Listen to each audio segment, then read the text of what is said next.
Yeah. Hey guys, so my name is Mārtiņš, as I was introduced. So today I'm not going to talk much about my semi-professional poker career, if you will, although it was very interesting, like back in the days going to Las Vegas and so on. But I'm going to tell you a bit more about Mintos and what we've done in the Mintos. So it's an honor to be here and to talk about scaling. I think, like in general, actually, we are just now gonna hit the real scaling. So far, it's been like a kind of a baby scaling, but even with that, we've been growing very fast.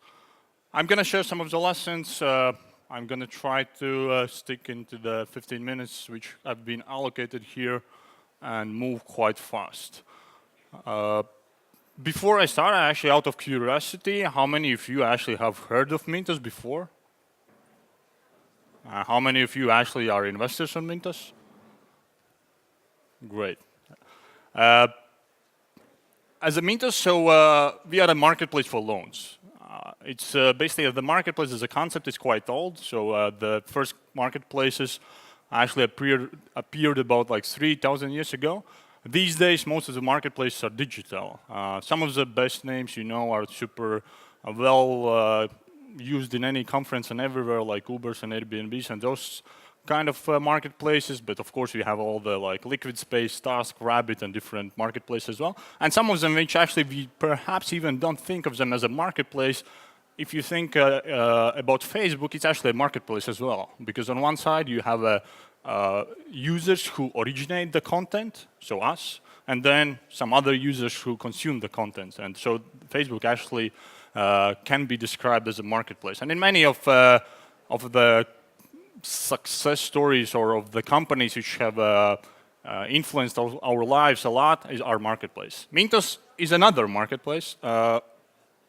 If it works as a click, and then somebody maybe just make a next slide. Then Mintos is a marketplace for loans. What does it involve? It's basically our clients are two-sided. It's a two-sided marketplace. On one side, we do have investors. On the other side, we do have what we call loan originators or lending companies which sell the loans which they originate to investors through the marketplace. So it sounds complicated. To do an analogy, you can think of Mintos as Amazon. So Amazon is basically today you perhaps are not buying anymore from Amazon. You are buying from third-party merchants the goods on the Amazon marketplace. And Mintos is similar. On Mintos, as an investor, you are buying loans from third-party loan originators who originate the loans and sell them to investors.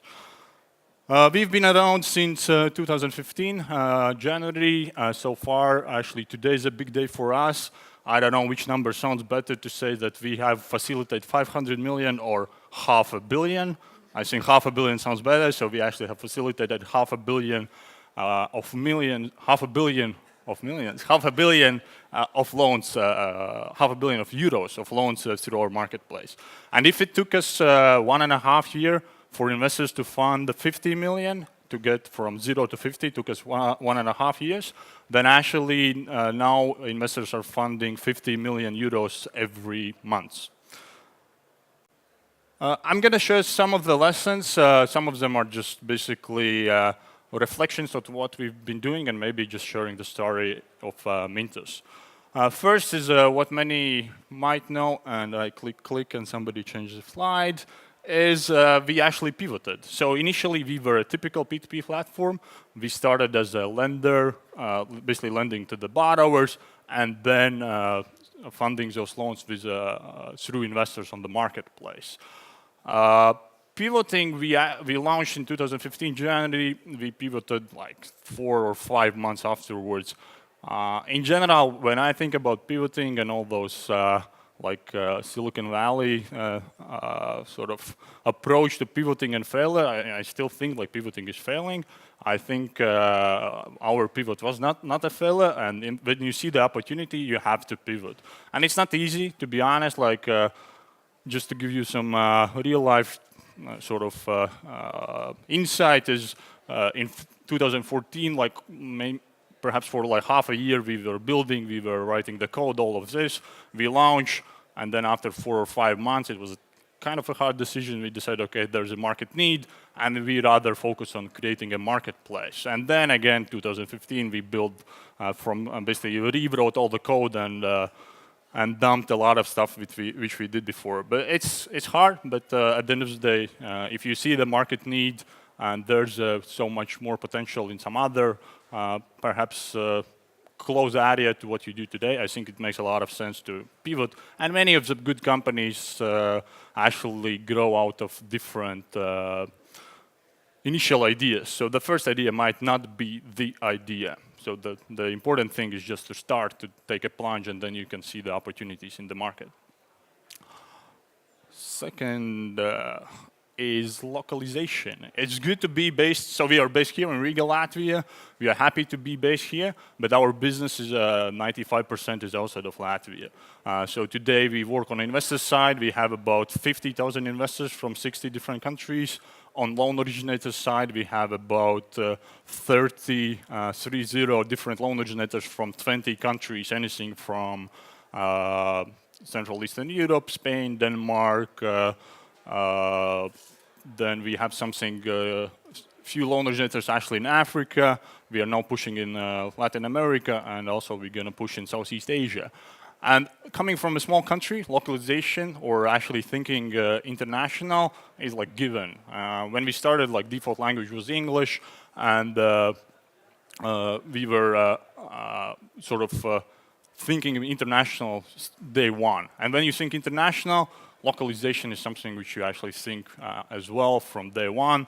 And today we have all the website we provide in 7 different languages, like full support, all the language of course, website communication and so forth. We do 10 different currencies, and we actually also we have people on the ground in the bigger markets. And you cannot go without that. So, for instance, again, one of the insights is Poland. So in Poland, we were flying, flight to Poland is like hour and something. So we can actually be there quite a lot. So we were flying a lot to Poland. We thought that we know the market very well. Then we get somebody on the ground who is now dealing on a day-to-day basis in Poland with loan originators, and it's like 5 times difference from what we did before. Even though we had like a good feeling about the market and so forth, like there's no other way about going of international business if you do not localize. So. And the language is just first sort of thing which you think about, but it's also about the processes, say about the setting up the companies, local and so forth. So today, we are not anymore trying to fly to each and every country ourselves. Our expansion model is that we get somebody on the ground from day one. And today we have a small team in Poland, we have a small team in Mexico. Now we are launching a team and setting up a team in Brazil, and then soon it's going to be Russia, and then after Southeast Asia. And this is expansion model. You try to be global with having a local sort of people on the ground, at least in our space. Today we are about 40 people. I think it's still many things to come, but already now when we see how the company have grown, there have been some inflection points, and one of them is like everything breaks at 25 people. When you're up to 25 people, it's fantastic. It's like you have a dream of flat organization. You can manage everybody. You can talk with anyone. You know basically what's happening, and everybody knows what to do. After 25 people, you can forget about that. It doesn't work at all. So basically, what happens? People doesn't know what anybody else is doing, or not like anybody, but most of the other people what they are doing. They do not. They basically, from management view, it's very hard actually to devote as much time to each and every people.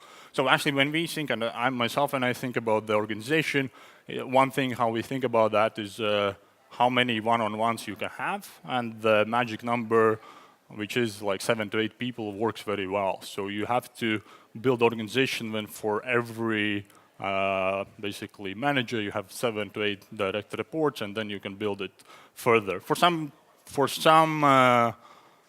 Functions, it might be different, but in general, that's how we built after 25 people. So we established sort of an executive team, and then we, under those, have another layer of organization. And communication is another thing. After 25, you just communicate, communicate, communicate, and you cannot over-communicate. So what we introduced was, since day one, we had all hands, but on top of that, we introduced more rigid process about one-on-ones. We do more of, so myself, for instance, personally, we do the sort of monthly recaps about what's happening, and there's just trying to do different communication sort of platforms that people can communicate among each other. And this has been great so far. I think the next inflection point, I guess, is going to be at around 100 people. So today we are about 40. By year end, we perhaps going to double our headcount to 70 to 80 people, and then we're going to see the next sort of inflection point. And I click, and it works. About the growth, so how we think about the growth is basically building a marketplace is a very long-term thing. So it's usually to build a marketplace and to get to any liquidity takes about 5 to 7 years. That's what people tend to say. And we've seen it definitely. So some of the liquidity which are just now hitting is just early days still in our journey. And when we think about the growth, we actually take kind of a controlled growth approach. And when I say control, is basically that we look at the profitability from day one. So I'm happy to say that 2017 we finished with about 2-point-something million euros of revenue, and we were actually profitable. And why it's good is because we can have many options. So we do not put all the eggs in one basket. It's basically that we can continue building the company with our resources. We can go out and do venture capital if we need, and then just in general have more options on the table. And this is something which we've deliberately done since day one. And as long as we are happy with how fast we grow, and we grow quite fast, about like 4 to 5 times year over year, it's been a good approach to growing. Because obviously when you start going after venture capital, which is good in some industries, you kind of get addicted to that. And then you basically have to, it's like starting to use drugs in a way. Because basically you have to raise after round after the round. So we've been very focused on controlling our growth without limiting it too much, but also looking at the profitability since day one. And finally, number 5. Click. There's no shortcut. Like, product is a king. So if you don't have a product, and it's not a great product, everything else doesn't matter at all.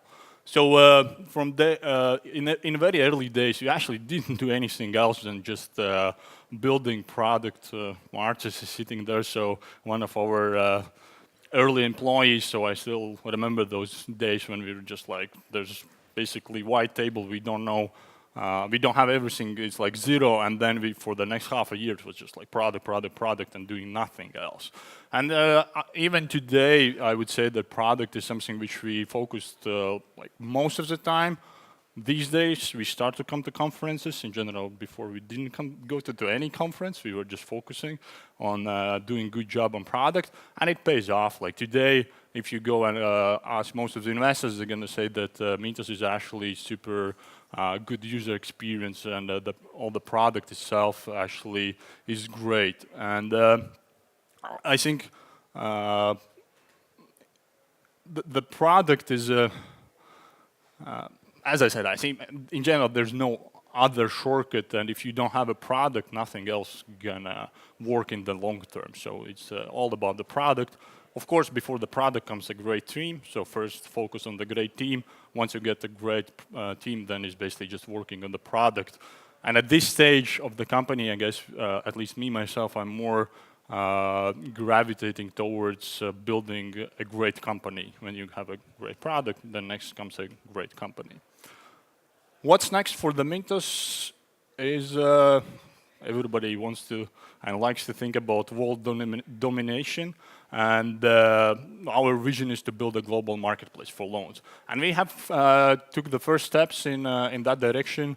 So today, it's amazing to see that using Mintos, for instance, an investor who is sitting in, say, Japan, they use Mintos and they can basically fund or fund the loan which has been originated, say, in Kenya, which we connected just recently, and that all goes with a few clicks. Somebody who sits somewhere in Japan, few clicks, and they basically have lent money effectively to somebody in need in Kenya. And this is what we do. We basically connect those people, and we enable free movement of cash cross-border with the help of technology. So our vision is global marketplace for loans.